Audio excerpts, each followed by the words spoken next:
এটা কি করতে হবে? এটা বানান করে লিখতে হবে। হ্যাঁ, ইন ওয়ার্ড। এখানে ম্যাথ আছে না, ম্যাথে এখানে বাংলা লিখতে হবে। এটা অঙ্কে আছে, এটা বাংলা লিখতে হবে। এটা কি লিখছো? এটা কি লিখছো বলো? 31। 31। তাহলে এটা কি লিখবা? এখানে দেখো, এটা কি লিখবা তাহলে? 32 না? হ্যাঁ, 32।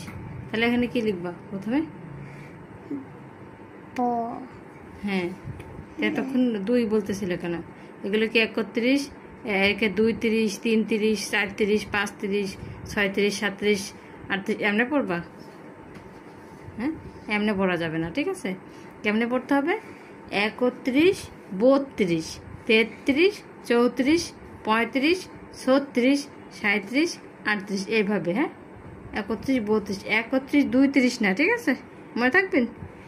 2, 30, 3, 30, 4, 30 হবে না, ঠিক আছে? তাহলে বাকিগুলো এই যে এখানে ঠিক করে সুন্দর করে লেখো। এখানে 2 লিখবা না কিন্তু, ঠিক আছে? 2, 30 লিখবা না, এখানে লিখবা 32। তো লেখো তো 32।